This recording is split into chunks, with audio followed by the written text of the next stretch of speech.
Pagi, Ibu.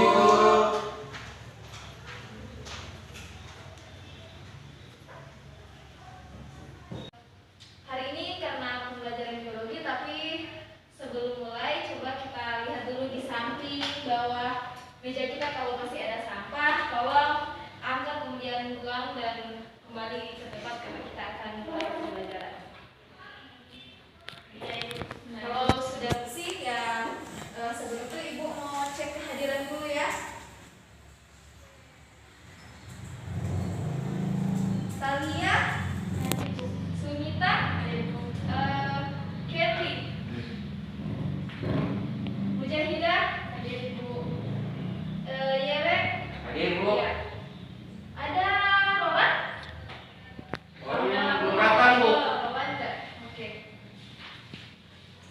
Ya, karena orang kan saat ini lagi dilanda pandemi, jadi tetap menjaga kesehatan, stay safe and stay care. Nah, pada beberapa pertemuan yang lalu kan kita mempelajari mengenai sistem peredaran darah. Nah, saat ini kita akan mempelajari mengenai sistem pencernaan. Adapun tujuan yang akan kalian capai dalam pembelajaran yaitu kalian dapat memahami mengenai unsur-unsur makanan yang ada dalam proses sistem pencernaan. Nah, kalau misalnya nasi itu golongan kelompok apa? Karbohidrat. Iya, salah satunya itu golongan karbohidrat. Selain nasi ada lagi tidak yang tergolong dalam karbohidrat? Apa? Kira-kira? Iya, umbi-umbian. Misalnya singkong itu golongan karbohidrat. Nah, jadi kita berbicara mengenai karbohidrat, nasi, maka hari ini tentang sistem pencernaan kita akan belajar tentang zat makanan. Jadi karbohidrat itu tergolong ke dalam zat makanan. Ya. Sistem pencernaan.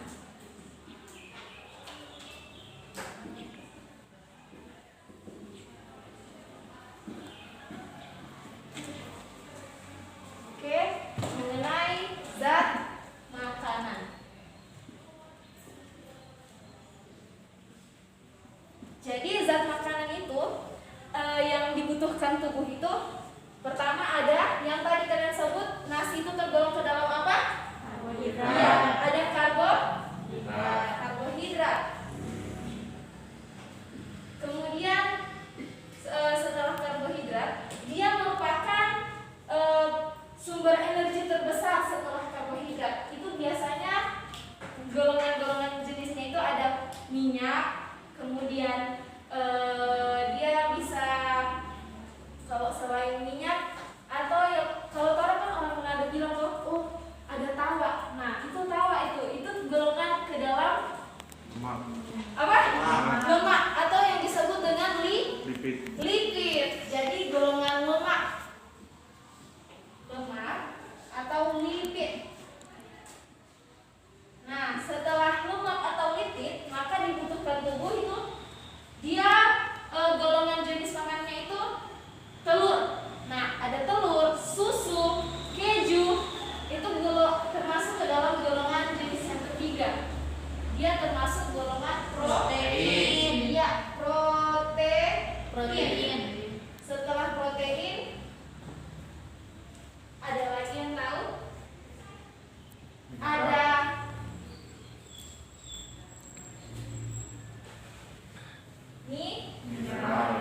kemudian ada vitamin.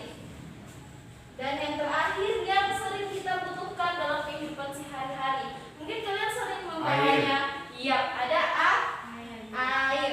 Jadi 6 golongan inilah, 6 zat makanan inilah yang sangat kita butuhkan dalam kehidupan kita.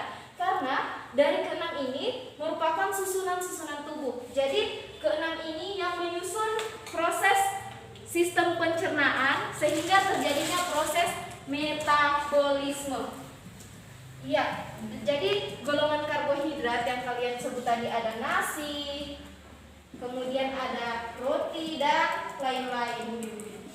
Ya, kemudian lemak itu ada minyak. Nah, itu semua dan lain-lain ini tergolong ke dalam lemak atau lipid.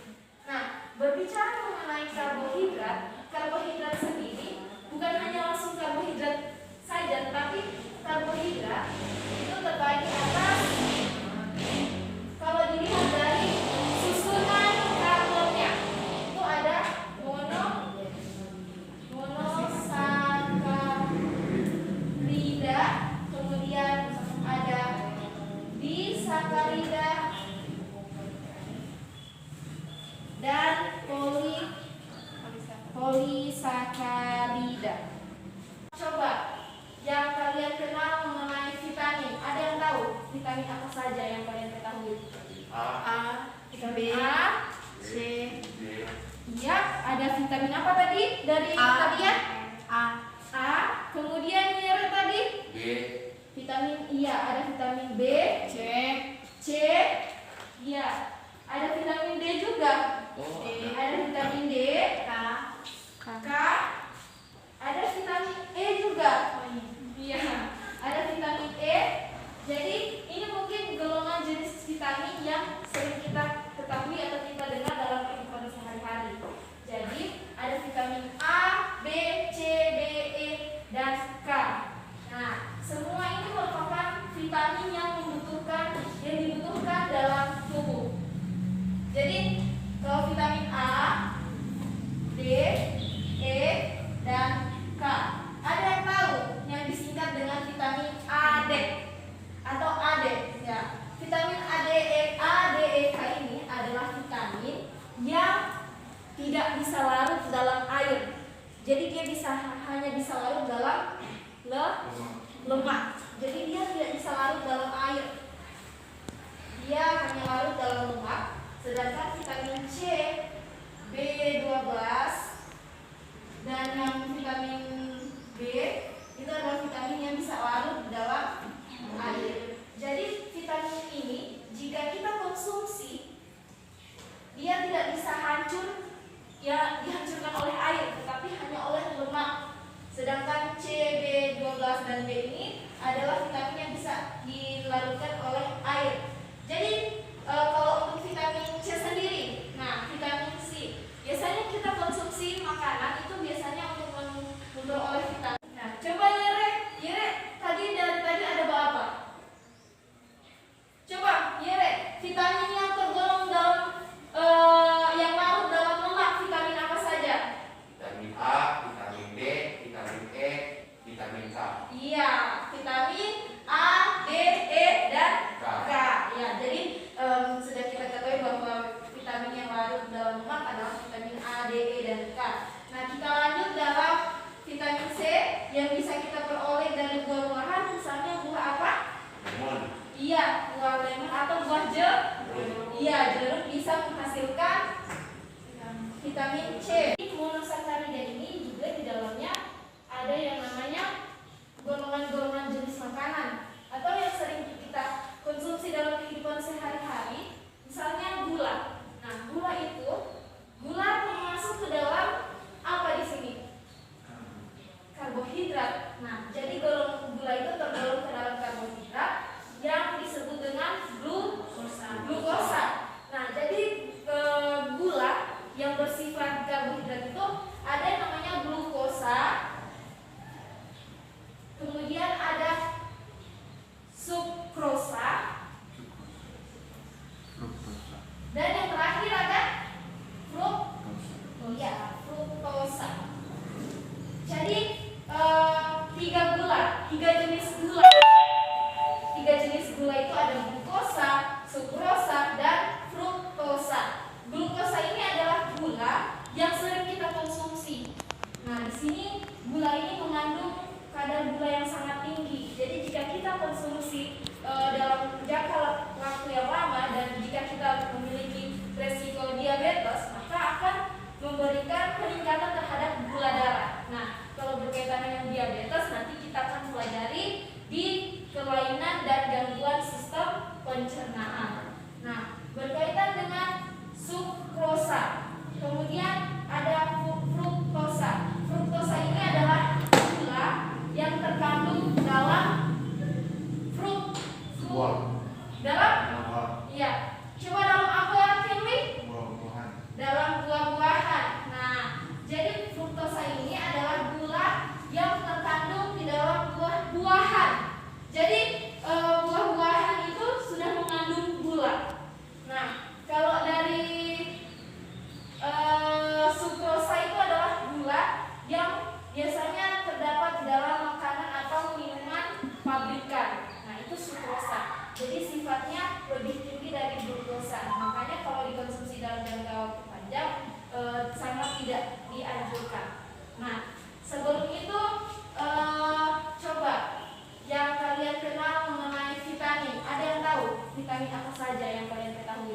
A, vitamin A, B, C. D, Iya, ada vitamin apa tadi dari tadi ya? A. Kemudian Nira tadi G, vitamin, iya ada vitamin B, C. C, iya ada vitamin D juga, oh D. ada vitamin D, K. K, ada vitamin E juga, iya ada vitamin E. Jadi ini mungkin golongan jenis vitamin yang sering kita ketahui atau kita dengar dalam kehidupan sehari-hari. Jadi ada vitamin A, B, C, D, E, dan K. Nah, semua ini merupakan vitamin yang dibutuhkan dalam tubuh. Jadi kalau vitamin A, D, E, dan K, ada yang tahu yang disingkat dengan vitamin AD atau AD ya. Vitamin ADE, K ini adalah vitamin yang tidak bisa larut dalam air. Jadi dia hanya bisa larut dalam lemak. Jadi dia tidak bisa larut dalam air. Dia hanya larut dalam lemak. Sedangkan vitamin C, B12 dan yang vitamin B itu adalah vitamin yang bisa larut dalam air. Jadi vitamin ini jika kita konsumsi, dia tidak bisa hancur, ya dihancurkan oleh air, tetapi hanya oleh lemak. Sedangkan C, B12 dan B ini adalah vitamin yang bisa dilarutkan oleh air. Jadi kalau untuk vitamin C sendiri, nah vitamin C biasanya kita konsumsi makanan itu biasanya untuk memperoleh vitamin. Oke, jadi tadi yang sudah Ibu jelaskan mengenai zat makanan itu ada vitamin, garam-garam mineral dan air. Nah, berkaitan dengan vitamin yang tergolong ke dalam yang bisa dicerna oleh lemak dan air. Nah, sampai di sini dulu penjelasan mengenai zat makanan, karena nanti kita akan bertemu di minggu yang akan datang. Dan untuk adik-adik semua, apakah ada pertanyaan berkaitan dengan zat makanan? Silakan. Ya, tadi yang ingin bertanya, silakan tanya apa? Ibu, saya mau bertanya yang nomor 4 dan 6. Mineral dan air. Apakah mineral dan air itu beda? Bukannya sama? Karena saya sering dengar itu kata air mineral. Oh, air mineral. Dari kata air mineral ya? Iya. Ya, jadi tadi ya dalam zat makanan itu kenapa mineral dan air itu dibedakan? Nah, jadi Ca atau yang dikenal dengan kalsium. Jadi kalsium ini saat kalian konsumsi susu, padahal sama juga dengan air. Nah, jadi saat kalian konsumsi susu, di situ dalamnya ada kalsium. Nah, kalsium inilah yang tergolong ke dalam mineral. Jadi karena kalsium ini merupakan unsur kimia, jadi dia digolongkan ke dalam golongan mineral dan tidak digolongkan ke dalam golongan air. Karena saat kita konsumsi air, yang hanya kita konsumsi adalah unsur H2O atau di sini dengan kata air. Jadi tidak ada kandungan-kandungan mineral apapun. Jadi itulah yang membedakan antara golongan mineral dengan golongan air. Maka dari itu tidak disatukan karena air dan mineral itu berbeda. Nah, bagaimana Talia? Iya, jadi sampai di sini dan untuk tugas nanti tolong kalian catat bagaimana proses tubuh kita memperoleh vitamin D